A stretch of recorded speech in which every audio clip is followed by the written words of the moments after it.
Jake Martinez walked through the tall trees as the sun began to set. His boots made soft sounds on the forest floor covered with old leaves. The air was cool and smelled like pine and damp earth. Max, his German shepherd, walked beside him with his nose close to the ground. They did this walk every evening. It was their job. Jake worked as a forest ranger in the mountains of Oregon. The woods were quiet except for the sound of their steps and the wind moving through the branches above them. Jake liked these walks. They reminded him of better times before the war, before he came back home with too many bad memories and not enough good ones. The forest was peaceful. It helped him think clearly. Max suddenly stopped walking, went up, and his tail became stiff. The dog looked toward the north, where the trees grew thicker. Jake had learned to trust Max completely. The dog's senses were much better than his own. "What is it, boy?" Jake asked quietly. Max started walking toward the thick trees. His steps were careful and slow. Jake followed him. They moved through bushes and around big rocks. The evening light was getting darker, making it hard to see far ahead. After walking for 10 minutes, Max stopped again. He looked back at Jake, then toward a small open area between the trees. Jake could see something on the ground. It looked like a person lying there, not moving. Jake pulled out his flashlight and turned it on. The bright light showed a woman. Lying on her side, she was very still. Jake's heart started beating faster. He had found hurt people in the woods before, but usually they were hikers who got lost or fell down. This was different. The woman was wearing clothes that looked strange. They were dark and seemed to shine in the flashlight beam. The material looked like metal but moved like cloth. Jake had never seen anything like it before. He walked closer and kneeled down beside her. She was breathing, but very slowly. Her skin was very pale, almost white. Her hair was long and black. Even though she was hurt, Jake could see that she was very beautiful. "Miss, can you hear me?" Jake said softly. The woman did not answer. Jake looked at her more carefully. He could see dark marks on her arms and neck. They looked like cuts, but they were different from any cuts he had seen before. The edges of the cuts seemed to move and change like they were alive. Max came closer and sniffed the air near the woman. Instead of backing away like Jake expected, the dog sat down next to her. This was strange. Max was usually careful around strangers. Jake checked the woman's pulse. Her heartbeat was very slow but steady. He looked around the area where she was lying. There were no signs of how she got there. No broken branches, no footprints, no blood trail. It was like she had just appeared in that spot. Jake made a decision. He could not leave her there. The night was getting cold, and she needed help. Was strong from his time in the army and his work in the forest. He carefully picked her up. She was lighter than he expected.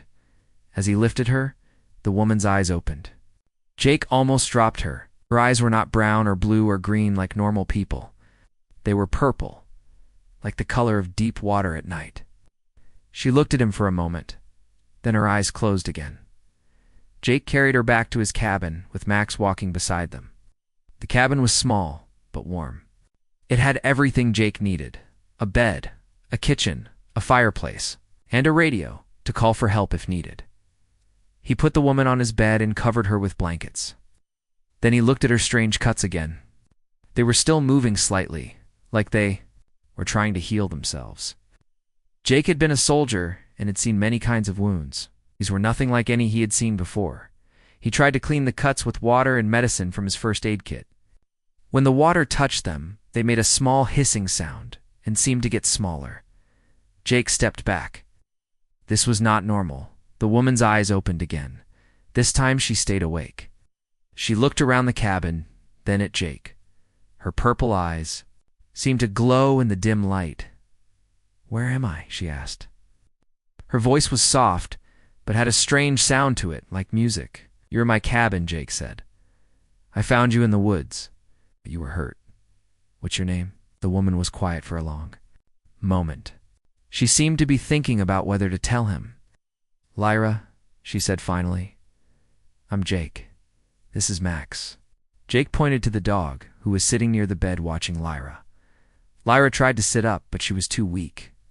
Jake helped her lean against the wall behind the bed. "You need to see a doctor," Jake said. Those cuts look serious. No, Lyra said quickly. No doctors, please, but you're hurt. You need help. Lyra looked at him with her strange purple eyes. You would not understand. Your doctors could not help me. Oh. Jake did not know what to say. He had questions, but he could see that Lyra was very tired. Are you hungry? He asked. I can make some soup. Lyra shook her head. I do not eat food like. You do? What do you mean? Lyra was quiet again. Then she said, Do you have anything red to drink? Jake thought about this. I have some cranberry juice. That might work. Jake went to his kitchen and got a glass of cranberry juice. When he brought it back, Lyra took it with shaking hands. She drank it slowly. As she drank, the color came back to her face a little. Bit better? Jake asked. Lyra nodded, thank you. They sat in silence for a while. Jake had many questions, but he did not want to make Lyra uncomfortable. She was clearly not from around here. Her clothes, her eyes, the way she talked, everything about her was different. Where are you from? Jake asked finally. Lyra looked at him for a long time before answering. Very far away. How did you get hurt? People I trusted turned against me. They left me here to die. Jake felt angry. It's terrible. We should call the police. No, Lyra said firmly. The police could not help with this. No one can help. Except... She stopped talking and looked sad. Except what? Does not matter now. I am alone. Max got up and walked to the bed. He put his head on the blanket near Lyra's hand. She looked surprised, then slowly reached out and pet his head. Max's tail wagged a little. He likes you, Jake said. Animals can sense things that people cannot, Lyra said. He knows I am not dangerous. Jake looked at her strange clothes and her purple eyes. What are you? Lyra was quiet for a very long time. Outside, the wind was getting stronger. Jake could hear it moving through the trees around his cabin. I am someone who is very far from home, she said finally. Someone who made enemies of the wrong people. Jake wanted to ask more questions, but he could see that Lyra was getting tired again.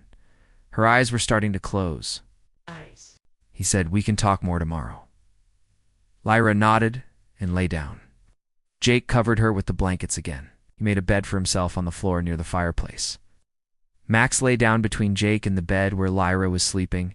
As Jake tried to sleep, he thought about the strange woman he had found. There was something about her that was not normal. The way her cuts moved, her purple eyes, the strange clothes she wore. But there was also something else. When she looked at him, he felt like she was someone important, someone who was used. To being in charge, Jake did not know it yet, but finding Lyra would change his life completely. It would change everything. Jake woke up to the sound of his radio making strange noises. It was early morning, and the sun was just starting to come through the windows. The radio was making sounds like someone was trying to talk, but the words were all mixed up with static and beeping. He got up from his bed on the floor and went to check the radio. Max was already awake, sitting by the window and looking outside. The dog's ears were up, and he looked worried. What's wrong, boy? Jake asked. Max whined softly and looked toward the bed where Lyra was sleeping. She was still there, but she looked better than she had the night before. Her skin had more color, and the strange cuts on her arms were much smaller. Jake tried to fix the radio, but it kept making the weird noises. He had never heard anything like it before. Turned it off and went to make coffee. While the coffee was brewing, Jake heard a sound outside. It was like a low humming, but very quiet. He looked out the window but did not see anything unusual. The trees looked normal. The sky was clear, but Max was acting more worried. The dog was walking back and forth by the door, whining. Jake decided to go outside and look around. He opened the door carefully and stepped onto his porch. The morning air was cool and fresh. Everything looked normal, but something felt wrong. As he walked around his cabin, Jake noticed that his truck would not start. The engine made clicking sounds but would not turn on. This was strange because the truck had been working fine yesterday. He went back inside and found Lyra sitting up in bed. She was looking around the cabin with her purple eyes, and she looked scared. Good morning, Jake said. How are you feeling? Better, Lyra said. But we have a problem. What kind of problem? Lyra looked toward the window. They are coming. Who is coming? Before Lyra could answer, Jake heard the humming sound again. This time, it was louder. Max started barking, which he almost never did. Jake went to the window and looked up at the sky. What he saw made his heart beat very fast. There were 3 objects in the sky that looked like they were made of metal. They were moving slowly over the forest, and they were definitely not airplanes. What are those? Jake asked. Lyra got out of bed and came to the window. When she saw the objects, her face became very pale. You found me, she said quietly. Jake looked at her. Lyra, I need you to tell me what's really going on. Those things up there are not normal. You're not normal. I need to know the truth.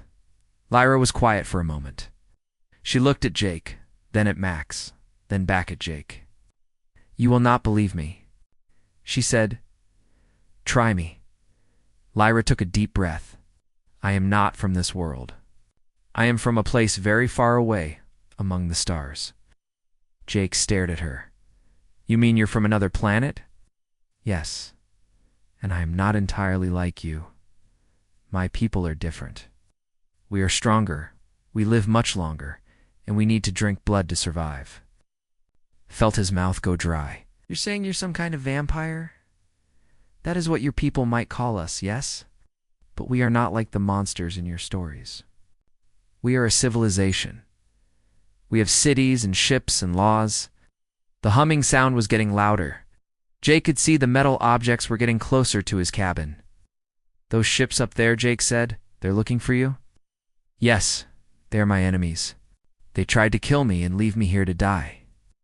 They thought this world was too primitive for anyone to help me. Jake felt angry, so they just dumped you here like garbage. Yes, but they were wrong. You helped me. You saved my life. The objects in the sky were now very close. Jake could see they were ships, but they looked nothing like any aircraft he had ever seen. They were smooth and dark, and they moved without making the sound that normal aircraft made. We need to get out of here, Jake said. It is too late, Lyra said. They can track me. They will find me wherever I go. Jake went to his closet and pulled out a bag. Started putting things in it. Food, water, his first aid kit, and some tools. Maybe, but I'm not going to just sit here and wait for them to take you. Why would you help me? Lyra asked. You barely know me? Jake stopped packing and looked at her. Because it's the right thing to do. And because no one deserves to be hunted down and killed. Lyra's purple eyes looked soft. You were very brave. No, I'm just stubborn. Jake finished packing and put the bag on his back. He went to another closet and pulled out a rifle and a box of bullets. Will that work against them? Lyra asked. Don't know, but it's better than nothing. One of the ships landed in the clearing where Jake had found Lyra the night before. Jake could see it through the trees. It was big and black, and it made no sound when it touched the ground. They're here, Jake said. Jake, Lyra said, there is something else you need to know. What? I am not just anyone from my world. I am their queen. Jake stared at her. You're what? I am the ruler of many worlds. Billions of people follow me. The ones who are hunting me, they took over my empire. They think they killed me, but if I can get back to my people, I can stop. Them? Jake felt like his head was spinning. So you're telling me that you're not just an alien vampire, but you're an alien vampire queen? Yes, and those ships out there belong to the people who took over your empire? Yes, Jake looked out the window again. More ships were landing in the forest around his cabin. He could see figures moving between the trees. They looked like people, but they moved too fast and too quietly. How many worlds are we talking about? Jake asked. Thousands. And if they succeed in taking over completely, they will come for your world too. My people, the ones who follow me, we protect smaller worlds from being destroyed. But the ones out there, they want to harvest your people. Harvest. Turn them into food. Jake felt sick. They want to eat people? All people. Every person on your planet? Jake looked at Max, who was still by the window. The dog was growling softly now. Jake could see dark figures moving closer to the cabin. How do we stop them? Jake asked. I need to get back to my people. I need to tell them I am alive. But first, I need to get away from here. Jake heard a sound on his porch. Someone was walking up the steps. Max barked once, then growled. Back door, Jake whispered. They moved quickly through the cabin. Jake opened the back door carefully and looked out. The forest looked empty, but he knew that did not mean anything. Stay close to me, Jake said to Lyra. They stepped outside with Max following them. Jake knew the forest very well. He knew places where they could hide, at least for a while. They moved quietly through the trees. Behind them, Jake could hear sounds from his cabin. The hunters had found it empty. This way, Jake whispered. They walked for an hour through thick trees and over rocks. Jake led them to a small cave he knew about. It was hidden behind some bushes and was hard to see. We can rest here for a while, Jake said. They sat down inside the cave. Lyra looked tired again, and Jake could see that walking had been hard. For her, I need to call for help, Jake said. He pulled out his cell phone, but it was not working. Great, they're blocking the signals, Jake, Lyra said. You do not understand how dangerous this is. Yes. These are not just criminals from my world. They are soldiers. They're trained to hunt and kill. And they will not stop until they find me. Then we need to make sure they don't find you. Why are you doing this? Lyra asked again. You could just leave me here and go somewhere safe. Jake looked at her. Even tired and scared, she still had that look of someone who was used to being in charge. Someone important. Because Jake said, if what you're telling me is true, then helping you might be the only way to save my world. Outside the cave, they could hear the sound of the ships, flying overhead, searching for them. They stayed in the cave for 3 hours. Jake watched the entrance while Lyra rested and Max kept guard. The ships kept flying overhead, searching the forest with bright lights that could be seen even during the day. They are not giving up, Lyra said quietly. How many of them are there? Jake asked. Saw at least 6 ships. Each ship carries 20 soldiers. They are called the Shadowborn. They used to serve me, but they turned against me. Jake did the math in his head. So we're running from over 100 trained alien soldiers. Yes. Great. Jake checked his rifle again. He had brought extra bullets, but not nearly enough for 100 enemies. Max suddenly lifted his head and looked toward the cave entrance. His ears went up and he made a soft growling sound. Someone's coming, Jake whispered. They could hear footsteps outside the cave. The steps were light and careful, but Jake's ears were good from his time in the army. There were at least 3. People moving around outside. Jake motioned for Lyra and Max to move deeper into the cave. The cave went back about 30 feet and had some rocks they could hide behind. A voice spoke from outside the cave. It did not sound human. The words were in a language Jake did not understand, but the tone was cold and threatening. He is telling the others that he can smell me, Lyra whispered very quietly in Jake's ear. More voices answered from outside. Jake could hear them moving around the entrance to the cave.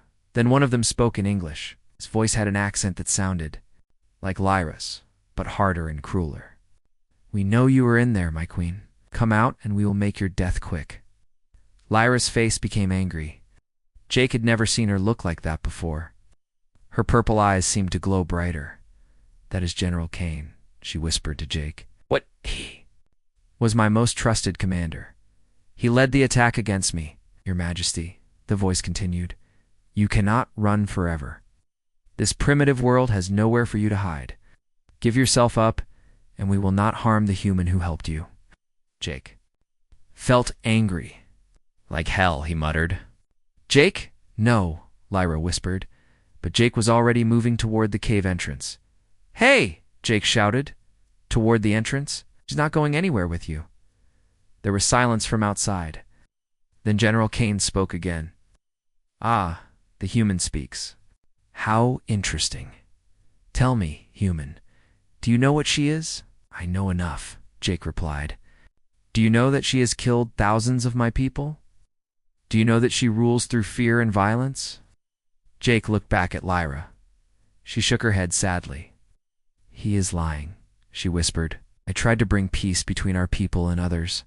That is why they turned against me. Do you know, General Kane continued, that she drinks blood to survive? That she is a monster? Yeah, I know, Jake called back. And I also know that you're the ones who want to eat everyone on my planet. So I think I'll stick with her. There was another silence. Then Jake heard General Kane talking to his soldiers in their language. It did not sound like he was happy. They are planning to come in, Lyra said. Jake looked around the cave. There was another way out, at the very back, but it was a very small opening. They would have to crawl through it. You make it through that hole back there? She asked Lyra. She looked where he was pointing. Yes, but it will be difficult. Max, come here, boy. Max came over to Jake. Jake knelt down and looked the dog in the eyes. I need you to go first and show us the way out, okay? Max seemed to understand. He went to the small opening and squeezed through it. They could hear him moving on the other side. You go next, Jake told Lyra. What about you? I'll be right behind you, go. Lyra started crawling through the opening. Jake heard sounds from the front of the cave. The soldiers were coming in. Jake waited until Lyra was through. Then he started crawling after her. The opening was very tight, and his backpack got stuck. He had to take it off and push it ahead of him. Behind him, he could hear the soldiers reaching the back of the cave. One of them said something in their language, and it sounded angry. Jake made it through the opening. Just as he heard them trying to follow him, the opening was too small for them to get through quickly. On the other side, Jake found himself in a small valley between two hills. Lyra and Max were waiting for him. Lyra looked pale and tired from the crawling. Which way? Jake asked. Lyra looked around. I do not know this area. Jake thought about where they were. There's a town about 10 miles south of here. We might be able to get help there. Jake, you do not understand. These soldiers, they will not care about your human. Laws, they will kill anyone who gets in their way. Then we need to warn people. And I need to contact someone who might be able to help us. They started walking south through the forest. Jake knew they had to move fast. The soldiers would find another way around the cave soon. As they walked, Jake told Lyra about his friend, Lisa Rodriguez. She was a captain in the army now, working on special projects that Jake was not supposed to know about. She might not believe us at first, Jake said, but Lisa is smart. If we can show her proof, she'll help us. What kind of proof? Lyra asked. Jake looked at her strange clothes and her purple eyes. I think you're pretty good proof all by yourself. They walked for 2 hours. Jake led them along paths that he knew were hard to see from the air. Max stayed close to them, often stopping to sniff the air and listen. When they reached the edge of the forest, they could see the small town below them. It looked peaceful and normal. People were going about their daily business, not knowing that alien soldiers were hunting through the forest nearby. Jake pulled out his cell phone. It was still not working properly, but he was getting some signal now. I need to find a landline, he said. They made their way carefully toward the town. Jake led them to the back of a small store that he knew. The owner, Pete Williams, was an old friend. Jake knocked on the back door. After a moment, Pete opened it. He was a big man with gray hair and a friendly face. Jake, what are you doing here? You look terrible. Pete, I need to use your phone. It's an emergency. Pete looked at Lyra and Max. Who's your friend? It's complicated. Can I please just use the phone? Pete stepped aside and let them in. The store was small and sold basic supplies to people. In the town, Jake went to the phone behind the counter and dialed Lisa's number. It took a few rings, but she answered. Captain Rodriguez. Lisa, it's Jake Martinez. Jake, what's wrong? You sound stressed. Lisa, I need your help. Something big is happening, and I think it's the kind of thing your special unit deals with. What do you mean? Jake looked at Lyra, who was standing near the window watching the sky. I can't explain over the phone. Can you meet me? And Lisa? You need to bring some of your team, Jake. You're scaring me. What's going on? Just trust me, okay? Meet me at the old Miller farm outside town. You know the one? Yes, but Jake and Lisa, bring weapons. Big ones. Jake hung up the phone. Pete was staring at him with wide eyes. Jake, what's happening? Pete asked. Before Jake could answer, Max started barking. They all looked out the front window of the store. 3 of the black ships were flying over the town. They were moving slowly, like they were searching for something. People in the street were stopping and pointing at the ships. Some were taking pictures with their phones. Pete, Jake said quickly, you need to get everyone in town to go inside and lock their doors? Right now. Why? What are those things? Just do it, please. Tell them it's a gas leak or something. Anything to get them inside. Pete looked confused, but he trusted Jake. He went to his radio and started calling other people in town. One of the ships stopped over the store where they were hiding. A bright light came down from it and started moving around the building. They found us, Lyra said. Jake grabbed his rifle and checked that it was loaded. How long until Lisa gets here? Maybe 30 minutes. We need to keep them busy until then. The light from the ship was getting brighter. They could hear a humming sound getting louder. Jake, Pete said, what the hell's going on? Jake looked at his old friend. Pete, you're not going to believe this, but those ships are full of aliens, and they're trying to kill her. He pointed at Lyra. Pete stared at him. Have you lost your mind? The front windows of the store suddenly exploded inward.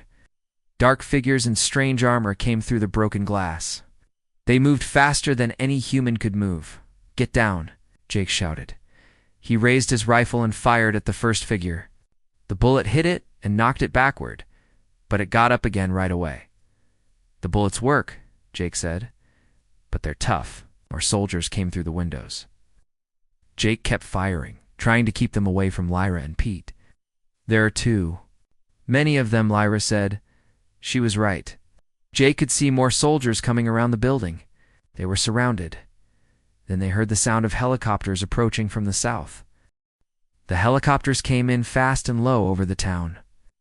Jake could see soldiers dropping down on ropes from the aircraft. These were human soldiers, and they were shooting at the alien soldiers who had surrounded the store. That's Lisa, Jake said. With relief, the Shadowborn soldiers turned to face this new threat. They moved with incredible speed, jumping and running in ways that looked impossible. But the human soldiers were ready for them. Jake saw Lisa Rodriguez running toward the store. She was wearing full combat gear and carrying a large weapon that Jake had never seen before. Behind her came 6 other soldiers, all armed with similar strange guns. Jake, Lisa shouted as she reached the broken window. Are you okay? We're alive, Jake called back. But these things are really tough to kill. Lisa fired her weapon at one of the Shadowborn soldiers. The gun made a bright blue flash, and the alien soldier fell down and did not get up again. Energy weapons, Jake said to himself. She came prepared. More human soldiers were arriving. Jake could see them setting up positions around the town. They seemed to know exactly what they were fighting. General Kane's voice boomed over the sounds of the battle. He was speaking in English now. Humans, you do not know what you are protecting. That woman is a killer and a tyrant. Give her to us, and we will leave your world in peace. Lisa looked at Jake through the broken window. Jake, what the hell is going on? Who is that talking? Jake pointed to Lyra. Lisa, meet Queen Lyra. She's from another planet. Those soldiers are trying to kill her, and if they succeed, they're going to invade Earth and eat everyone. Lisa stared at Lyra. Even in the middle of a battle, she could see that Lyra was not normal. The purple eyes and the strange clothes made it obvious that she was not human. You're serious, Lisa said. Dead serious, Lisa spoke into her radio. Command, this is Rodriguez. The target is confirmed non-human. Repeat, we have confirmed alien contact. The voice on the radio sounded excited. Copy that, Rodriguez. Proceed with Operation Starfall. More helicopters were arriving. These were bigger and carried heavy weapons.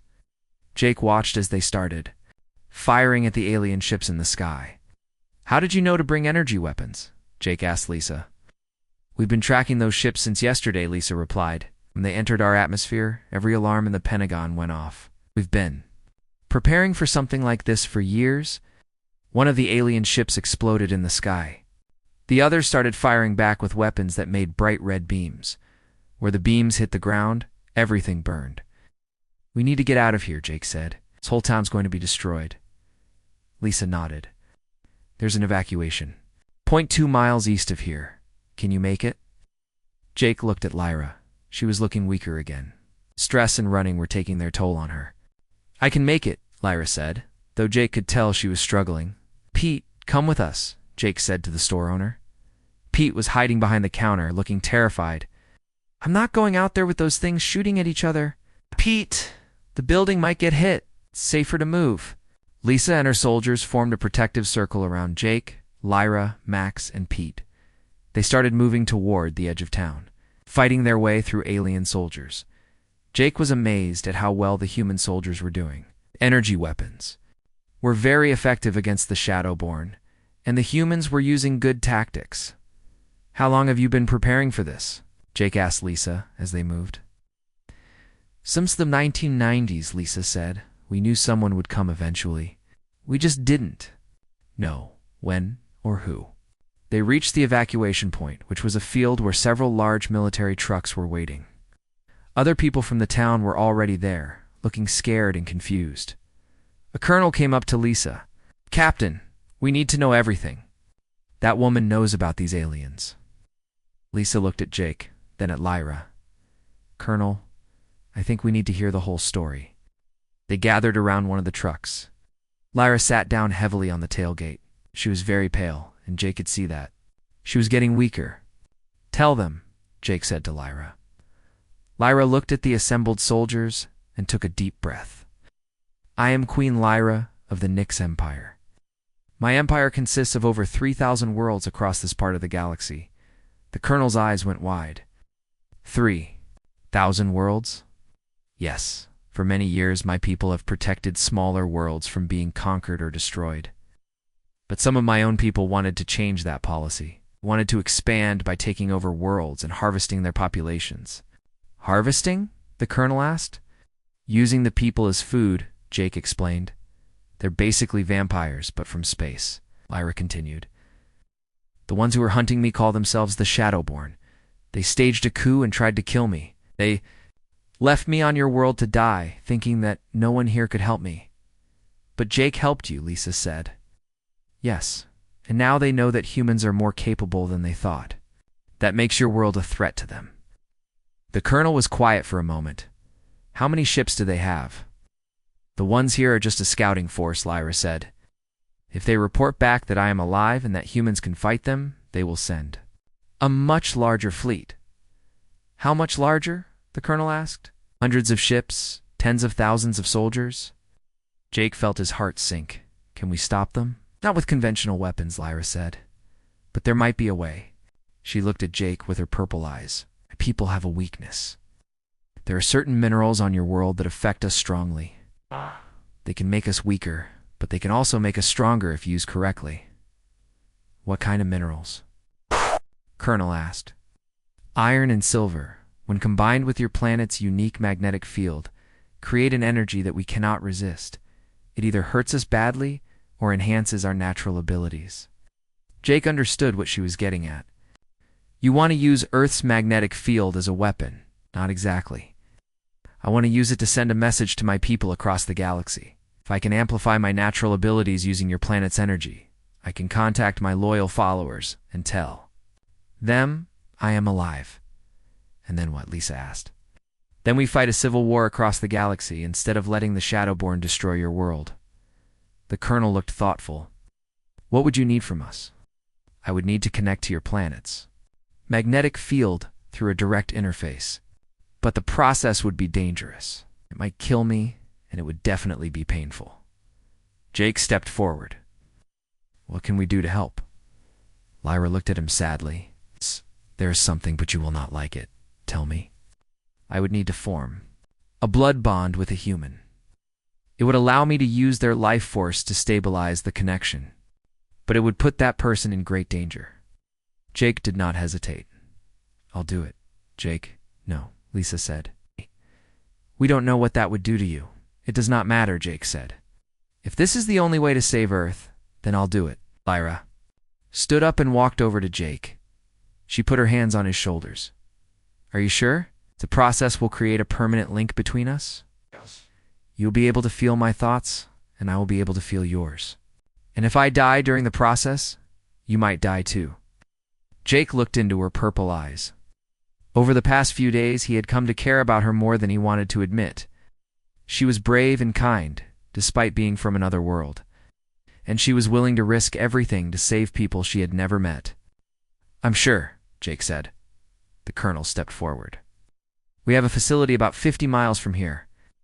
It has the equipment you might need to interface with the magnetic field, but we need to move fast. Our satellites are picking up more alien ships entering the solar system." "How many more?" Jake asked. "A lot more." They loaded into the trucks and started driving toward the facility. Jake sat next to Lyra in the back of one truck. Max lay between them, seeming to sense that something important was about to happen. "Jake," Lyra said quietly, "there is something else you should know." "What?" "If we succeed, if I manage to contact my people and start the Civil War, Earth will become a battleground. Both sides will want to control this planet because of its unique properties." Jake thought about this. "So we're trading invasion for war." "Yes, but in a war, you have a chance to win. In an invasion, you would just be food." Jake nodded. "Then we fight." As they drove through the night toward the facility, Jake could see lights in the sky. More alien ships were arriving, and soon Earth would be caught in the middle of an intergalactic conflict. But for the first time since this all started, Jake felt hope. Humanity was not going to go down without a fight. The military facility was built into the side of a mountain. It looked like a normal research station from the outside, but Jake could see that it was much bigger underground. Soldiers were running everywhere, setting up equipment and preparing for battle, "This way," the colonel said, leading them through heavy metal doors. They went down several levels until they reached a large room filled with strange machines. Scientists and technicians were working frantically to set up some kind of device in the center of the room. "What is that?" Jake asked. "Magnetic field amplifier," one of the scientists explained. "We built it to study Earth's magnetic field, but we think we can modify it for what your friend needs to do." Lyra walked over to the machine and examined it carefully. Her purple eyes seemed to glow as she looked at the different parts. "This will work," she said. "But you will need to add silver and iron components to create the right kind of energy." "Field, we have those materials," the scientist said. "How much time do we need?" Before Lyra could answer, alarms started going off throughout the facility. Lisa spoke into her radio. "What's happening up there, Captain? We have over 200 alien ships in the atmosphere now. They're not attacking yet, but they're surrounding the planet." Jake felt his stomach drop. 200 ships. The colonel looked grim. "How long do you need to set this up?" 2 hours, the scientist said. "We don't have 2 hours," the colonel replied. "The aliens are jamming all our communications. If they attack before we can send your message, it's over." Lyra stepped forward. "Then we need to buy more time." "How?" Jake asked. Lyra looked at him with determination in her purple eyes. "I am still their queen. They have to at least listen to me." She walked over to one of the communication devices in the room. "Can this reach the ships above us?" "Yes," a technician said, "but they're probably listening to everything we say anyway." "Right." Lyra picked up the microphone and switched it. "On General Kane," she said in a clear, strong voice. "This is Queen Lyra. I know you can hear me." For a moment, there was only static. Then Kane's voice came through the speakers. "My queen, you are alive after all. How disappointing. I challenge you to single combat, Kane, you and me, like the old laws demand. If you win, I will surrender. If I win, you leave this world alone." There was a long pause. Jake could hear other voices talking in the alien language in the background. "The old laws do not apply anymore," Kane said finally. "I am the ruler now." "Are you afraid to fight me?" Lyra asked. "Are you afraid that your soldiers will see you lose to someone you thought was dead?" Jake could tell she was trying to make Kane angry. It seemed to be working. "I am not afraid of you," Kane said, his voice full of rage. "But why should I fight you fairly when I can just destroy this entire planet?" "Because your soldiers are watching," Lyra said. "Because they need to know if you are strong enough to lead them. Because if you refuse to face me, they will always wonder if you are a coward." The radio was quiet for several minutes. The scientists were working as fast as they could to modify the magnetic field machine. Jake could see they were making progress, but it was slow work. Finally, Kane spoke again. "Very well. I will meet you in combat, but not up here. I will come down to that pathetic facility where you are hiding." "Agreed," Lyra said. "1 hour. And if you try to run, I will turn your precious humans into ash." The radio went silent. Lyra turned to face Jake and the others. "That gives us more time," she said. "But now you have to fight him," Jake said. "You're still not fully recovered. From your injuries I know, but it is the only way." The colonel stepped forward. "What can we do to help?" "Finish the machine. If I lose the fight, you will need to send the message anyway." "Find another way." Jake felt panic rising in his chest. "There has to be another option." Lyra walked over to him and took his hands. "Jake, you have done more for me than anyone has ever done. You saved my life when you could have just walked away. But this is something I have to do alone." "Oh, Jake," said firmly. "We do this together, remember? The blood bond. You can do it now, before he gets here." "Jake, if we form the bond now and I die fighting Kane, you will die too.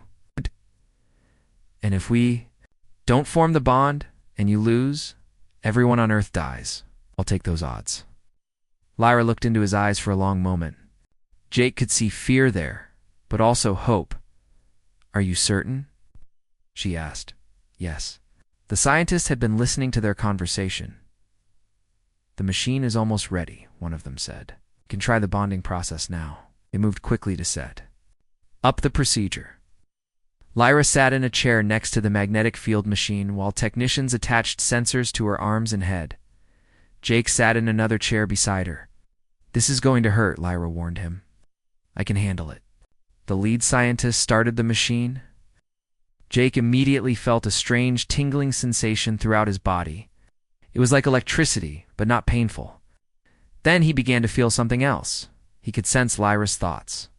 Her memories flashed. Through his mind, images of vast cities among the stars, battles between different alien species, and the pain of being betrayed by people she trusted.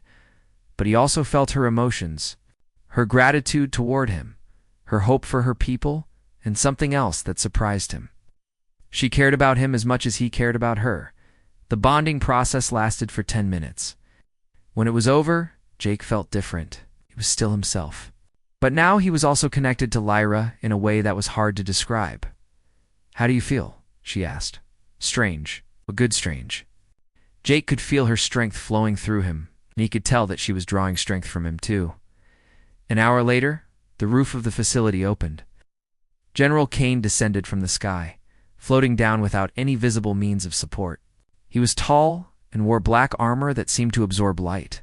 His eyes were red instead of purple like Lyra's. Lyra met him in the main chamber of the facility. Jake and the others watched from behind protective barriers. "You look well for someone who was supposed to be dead," Kane said. "You look like someone who has forgotten his place," Lyra replied. They circled each other slowly. How? Jake could feel Lyra's heart beating fast through their connection. She was afraid, but she was also ready. Kane attacked first, moving faster than Jake could follow with his eyes. But Lyra was ready for him. She dodged his first strike and countered with one of her own. They fought with incredible speed and strength. Jake had seen martial arts movies, but this was nothing like that. They moved like they were flying, jumping 20 feet in the air, and hitting each other with enough force to break concrete. The fight went on for 15 minutes. Both of them were getting tired, but Kane was stronger. Jake could feel Lyra's energy starting to fade. Then Jake had an idea. Through their bond, he could share not just his strength with her, but his knowledge too. He had been a soldier. He knew how to fight. Jake closed his eyes and concentrated on sending Lyra his memories of combat tactics and strategy. She immediately understood what he was doing. In the next exchange, Lyra used a move that Jake had learned in the army. She feinted to the left, then struck to the right. Kane was not expecting it, and the blow sent him flying across the room. "Impossible," Kane said as he got to his feet. "You should be weaker than me. I am not fighting alone, Lyra said. Looking toward Jake, Kane's red eyes followed her gaze and saw Jake behind the barrier. The human. You bonded with the human. Yes, and now I have all the strength I need. The final part of the fight was over quickly. Jake's tactical knowledge and his life force strengthening her, Lyra was able to defeat Kane. She stood over his fallen form, breathing heavily, but victorious. It is finished, she said. Through the facility's communications, she spoke to the ships above. Soldiers of the Nyx Empire, your general is defeated. I am your queen, and I am alive. Return to your worlds, and tell everyone that Queen Lyra has returned. Over the next hour, the alien ships began leaving Earth's atmosphere. But Jake knew this was not the end. Other ships were coming, ships loyal to Lyra. What happens now? Jake asked her. Now we prepare Earth for what is coming. Civil war will be fought here because this world is too valuable to ignore. But this time, humanity will not be victims. You will be our allies. Jake looked out through the facilities. Windows, at the sky. Soon there would be ships from across the galaxy arriving at Earth. Some would be enemies, but some would be friends. Are you ready for this? Lyra asked him. Jake thought about his quiet life in the forest, which seemed like a long time ago now. Then he looked at Lyra and at Max, who was sitting loyally beside them. Yeah, Jake said. I'm ready. Above them, the first of Lyra's loyal ships were already appearing in the sky. Earth was about to become the center of an intergalactic war, but for the first time in the planet's history, humanity would not be facing the universe alone. They had allies among the stars, and they had each other.